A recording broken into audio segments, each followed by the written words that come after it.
Hi friends, ഇന്ന് ഞാൻ വന്നിട്ടുള്ളത് നമുക്ക് ചോറിന് കൂടെ കഴിക്കാൻ പറ്റിയ നല്ലൊരു അടിപൊളി ടേസ്റ്റിലുള്ള ഒരു കോവക്ക ഫ്രൈഡ് റെസിപ്പി ആയിട്ടാണ് കേട്ടോ. അപ്പോൾ വീഡിയോ നിങ്ങൾ മുഴുവനും സ്കിപ്പ് ചെയ്യാതെ കണ്ട് ഒന്ന് സപ്പോർട്ട് ചെയ്യണേ. അതുപോലെ തന്നെ സബ്സ്ക്രൈബ് ചെയ്ത എല്ലാവരും വീഡിയോ കണ്ടിട്ട് ഒന്ന് സപ്പോർട്ട് ചെയ്യണം കേട്ടോ.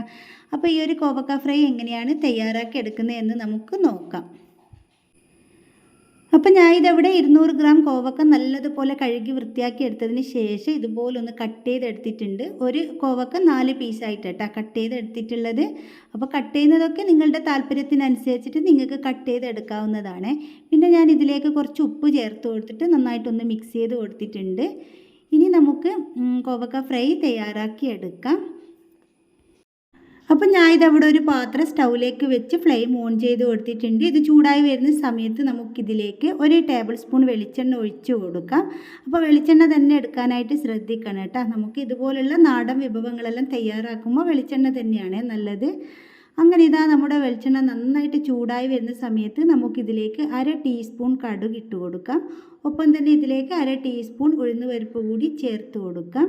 പിന്നെ നിങ്ങളുടെ കയ്യിൽ മുഴുവനായിട്ടുള്ള ജീരകം ഉണ്ടെന്നുണ്ടെങ്കിൽ ഈ ഒരു സമയത്ത് ചേർത്ത് കൊടുക്കാം. ഞാൻ പൊടിയാട്ടാ ചേർത്ത് കൊടുക്കുന്നത്, അതുകൊണ്ട് ലാസ്റ്റ് മറ്റുള്ള പൊടികൾ ചേർത്ത് കൊടുക്കുന്ന സമയത്താണ് ചേർത്ത് കൊടുക്കുന്നത്. അങ്ങനെ ഇതാ നമ്മുടെ കടുകും ഉഴുന്നുപരിപ്പൊക്കെ നന്നായിട്ട് ഇവിടെ പൊട്ടി വന്നിട്ടുണ്ട്. ഇനി നമുക്കിതിലേക്ക് നമ്മൾ നേരത്തെ കട്ട് ചെയ്ത് ഉപ്പൊക്കെ പുരട്ടി വെച്ചിട്ടുള്ള നമ്മുടെ കോവക്ക ഇതാ ഇതിലേക്ക് ചേർത്ത് കൊടുക്കാം. എന്നിട്ട് നന്നായിട്ട് ഇത് ഒന്ന് മിക്സ് ചെയ്ത് കൊടുക്കണം. മീഡിയം ഫ്ലെയിമിലിട്ടിട്ട് നല്ലതുപോലെ തന്നെ മിക്സ് ചെയ്തെടുത്താൽ മതി. എന്താ വെച്ചാൽ ഇതിലുള്ള ആ ഒരു വെള്ളമെല്ലാം നന്നായിട്ടൊന്ന് വറ്റി വരണം. എന്നിട്ട് ആ ഒരു എണ്ണയെല്ലാം നന്നായിട്ടൊന്ന് തെളിഞ്ഞ് വരുന്നത് വരെ നമുക്കൊന്ന് മിക്സ് ചെയ്ത് കൊടുക്കണം. എന്നിട്ട് ഞാൻ ഇതിവിടെ മൂടി വെച്ച് കൊടുത്തിട്ട് 4 മിനിറ്റ് ഒന്ന് വേവിച്ചെടുക്കുന്നുണ്ട് കേട്ടോ. ലോ ഫ്ലെയിമിലിട്ടിട്ട് വേവിച്ചെടുത്താൽ മതി കേട്ടോ. എന്നിട്ട് ഇത് ഇടയ്ക്ക് തുറന്നിട്ട് ഞാൻ ഇളക്കി കൊടുക്കുന്നുണ്ട്. അങ്ങനെ ഇടയ്ക്ക് തുറന്നിളക്കി കൊടുത്തതിന് ശേഷം വീണ്ടും ഇതിവിടെ മൂടി വെച്ച് കൊടുക്കുന്നുണ്ട്. ഇനി ഇതിലിടയ്ക്ക് ഞാൻ 2 പ്രാവശ്യം തുറന്നിട്ട് ഇളക്കി കൊടുത്തിട്ടുണ്ടേനു, അതൊന്നും ഇവിടെ കാണിക്കുന്നില്ല കേട്ടോ. അങ്ങനെ മൊത്തത്തിൽ 4 മിനിറ്റ് കഴിഞ്ഞിട്ടുണ്ട്. നമുക്കിത് തുറന്ന് നോക്കാം. നമ്മുടെ കോവക്കയെല്ലാം നന്നായിട്ട് തന്നെ ഒന്ന് വെന്ത് വന്നിട്ടുണ്ട്. ഇനി നമുക്കിതിലേക്ക് പൊടികൾ ചേർത്ത് കൊടുക്കാം. അപ്പം ഞാൻ ഇതിലേക്ക് 1/2 ടീസ്പൂൺ മഞ്ഞൾപ്പൊടിയും 1 ടേബിൾ സ്പൂൺ മുളക് പൊടി കൂടി ചേർത്ത് കൊടുക്കുന്നുണ്ട്. മുളക് പൊടി നിങ്ങളുടെ എരിവിനനുസരിച്ചിട്ട് നിങ്ങൾക്ക് ചേർത്ത് കൊടുക്കാവുന്നതാണ്. ഞാൻ ഇവിടെ എന്നും പറയലുണ്ട് കാശ്മീരി മുളക് പൊടിയും അതുപോലെ തീരെ എരിവില്ലാത്ത കാശ്മീരി മുളക് പൊടിയും സാധാ നല്ല എരിവുള്ള മുളക് പൊടി കൂടി മിക്സ് ചെയ്തെടുത്തിട്ടാണ് ഞാൻ ചേർത്ത് കൊടുത്തിട്ടുള്ളത്. പിന്നെ ഞാൻ ഇതിലേക്ക് 1/2 ടീസ്പൂൺ ചെറിയ ജീരകത്തിൻ്റെ പൊടി കൂടി ചേർത്ത് കൊടുത്തിട്ടുണ്ട്. അത് നേരത്തെ പറഞ്ഞ പോലെ നിങ്ങൾ മുഴുവനായിട്ടുള്ള ജീരകം ചേർത്ത് കൊടുക്കുന്നുണ്ടെങ്കിൽ ആ ഒരു കടുക് ചേർത്ത് കൊടുക്കുന്ന സമയത്ത് ചേർത്താൽ മതിയേ. അങ്ങനെ പൊടികൾ ചേർത്ത് കൊടുത്തതിന് ശേഷം നമുക്കിത് ലോ ഫ്ലെയിമിൽ ഇട്ടിട്ട് നല്ലതുപോലെ തന്നെ ഒന്ന് വഴറ്റി കൊടുക്കണം. നമ്മുടെ പൊടികളുടെ ആ ഒരു പച്ചക്കുത്തല്ലൊന്ന് മാറി വരട്ടെ.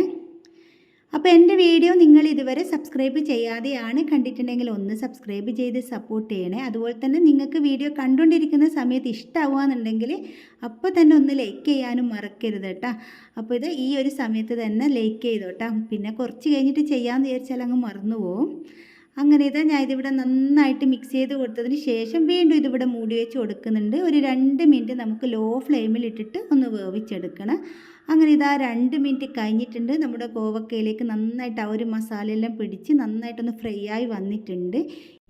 ഇനി നമുക്കിതിലേക്ക് കറിവേപ്പ് കൂടി ചേർത്ത് കൊടുക്കണം. ഞാൻ ഇതിവിടെ 2 തണ്ട് കറിവേപ്പ് ചേർത്ത് കൊടുക്കുന്നുണ്ട്.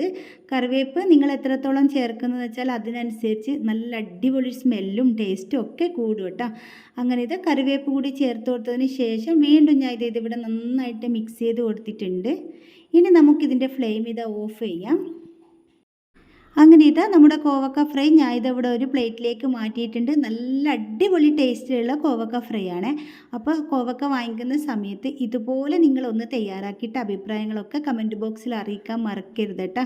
അപ്പോൾ വീഡിയോ നിങ്ങൾക്ക് ഇഷ്ടമായിട്ടുണ്ടാകുമെന്ന് വിചാരിക്കുന്നു. ഇഷ്ടപ്പെട്ടിട്ടുണ്ടെങ്കിൽ എന്നും പറയുന്നത് പോലെ തന്നെ ലൈക്ക് ചെയ്യാനും ഷെയർ ചെയ്യാനും സബ്സ്ക്രൈബ് ചെയ്യാനും ഒന്നും മറക്കരുത് കേട്ടോ. നിങ്ങളുടെ കുക്കിംഗ് ഇഷ്ടപ്പെടുന്ന എല്ലാ ഫ്രണ്ട്സിനും അതുപോലെ ഫാമിലി ഗ്രൂപ്പുകളിലൊക്കെ ഒന്ന് ഷെയർ ചെയ്ത് കൊടുത്ത് സപ്പോർട്ട് ചെയ്യണേ. പുതിയൊരു വീഡിയോ ആയിട്ട് നമുക്കിനി വീണ്ടും കാണാം.